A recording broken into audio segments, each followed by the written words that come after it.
Nagdadalang tao ba ang asawa mo? Ako, hindi. Hindi naglilihi ang asawa ko. Nahihilig lang talaga sa maasim si Lourdes.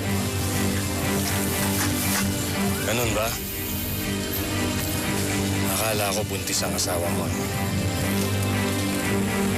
Sasabihan lang sana kita. Naingatan mo yung kalagayan niya. Dahil baka mamaya, may masamang mangyari sa kanya. Hindi buntis ang asawa ko. Salamat sa paalala. Manang bayad po.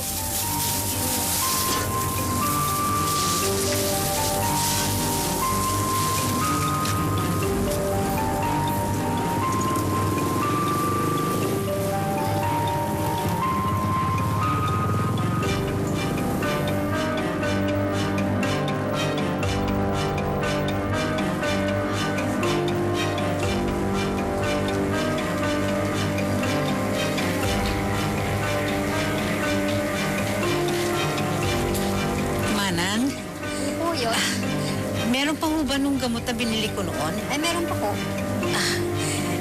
Sigurado po bang epektibo to? Eh bakit hanggang ngayon hindi pa siya nakukunan? Ay, hindi po. Ang bilis po makalaglago yan.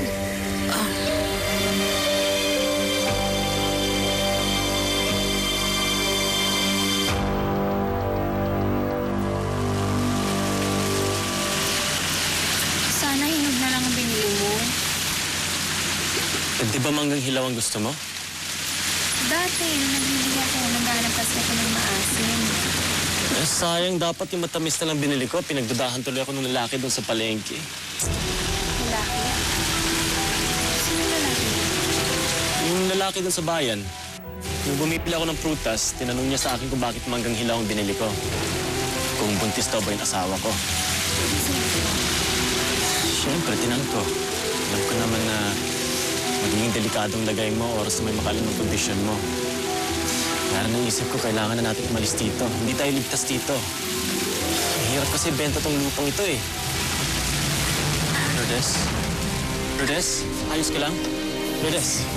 Lourdes, ano nangyayari sa'yo? Anton! Aray! Tubo ka! Anton!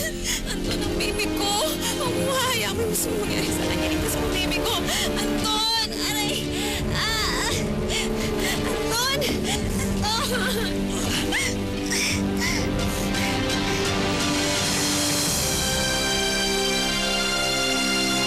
Nakakalipas. Ganan tayo'y kanyang matakasan. Malakas pa rin ang aking pakiramdam. Nariyan lamang siya sa tabi-tabi. Nananatili siya dito sa ating bayan. Posible. Nung unang tumakas si Luwalhati, natagpuan siya na 2 probinsya ang layo niya dito. At sa pangalawang pagkakataon na to, tiyak akong lubos siyang lumayo sa atin. Isipin niyang yun din mismo ang iisipin natin. Kaya't babalik na rin niya ang kanyang gagawin. Kaya't naniniwala ako, naririto pa rin siya sa ating bayan. Nais ko iparating sa inyong lahat na mas talasan niyo pa ang inyong paghahanap. At may nakahanda akong pabuya sa sino mang makapagbabalik sa inyo kay Luwalhati dito sa ating.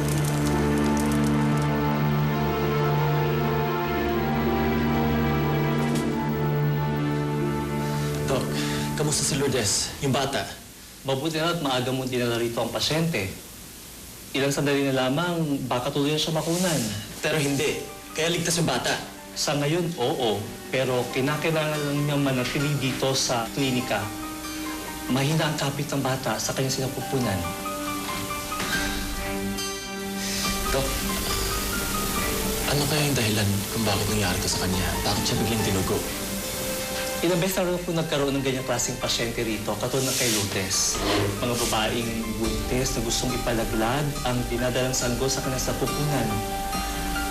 Hindi ko sila masisi. Maintindihan ko kanilang sitwasyon.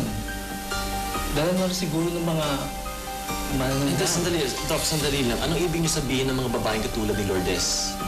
Hindi niya gustong makunan. Hindi niya sinasadyang mangyari to sa kanya. Pero lahat ng simptomas nandun. Positibo siyang uminom ng pampalaglag.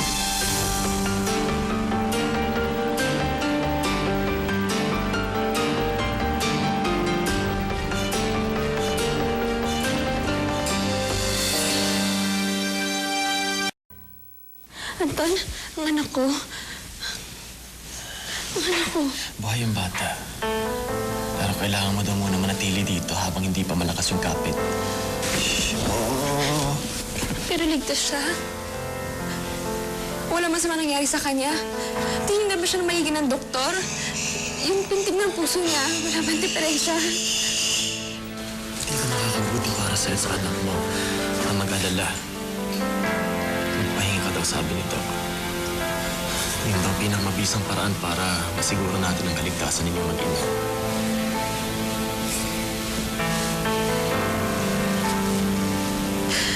Lourdes, may gusto sana akong itanong sa'yo. May iniinom ka bang gamot? Gamot? Wala naman. Yung binikilang na yun.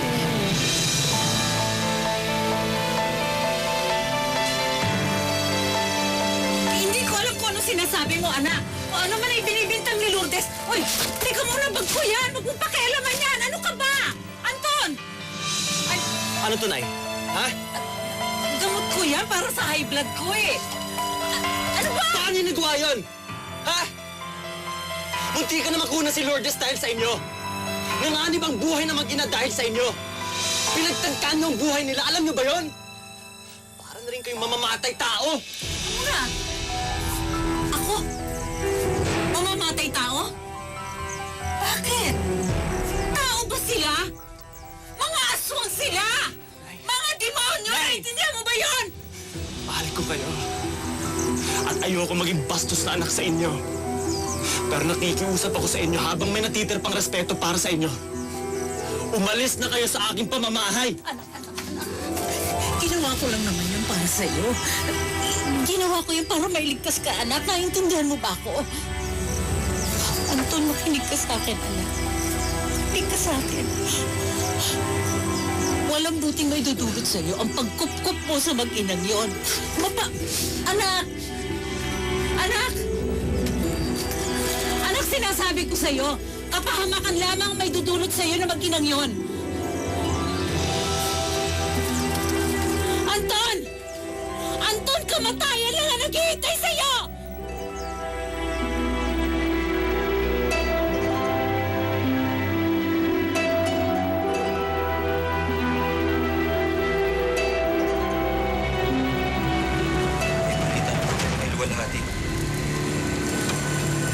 Matagal na siyang nawawala.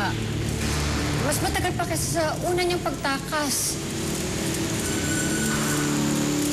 Matalino ang inyong anak. Mas magaling ang ginawa niyang pagtatago ngayon. Pero huwag kayong mabahala. Dahil hindi pa rin tumitigil ang ating mga kasamahan sa paghahanap sa kanya. Hanggat hindi natin natatagpuan at naibabalik dito, mukhang lumalakas ang posibilidad na magkatotoo ang Hindi!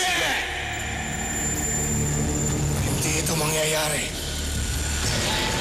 Sana nga, Kanlaon. Mahalagang matagpuan niyo si Luwalhati. Siya ang susi ng ating kinabukasan at katapusan ng ating lahi.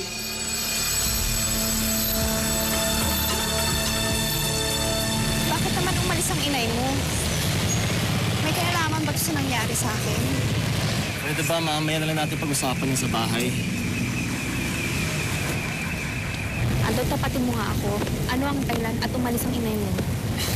Eh kasi nagdesisyon na ako na mas makakabuti para sa ating lahat kung umuwi muna si Inay sa Bulacan.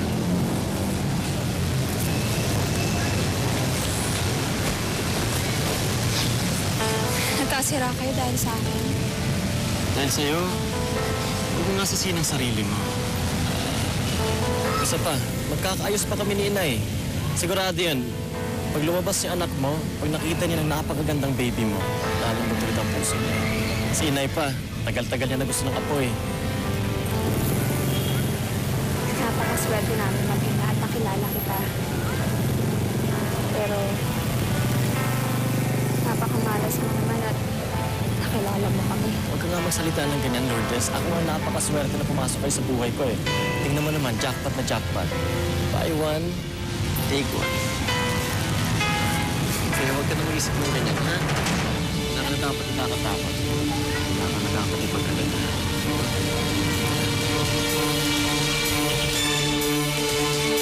Luwalhati.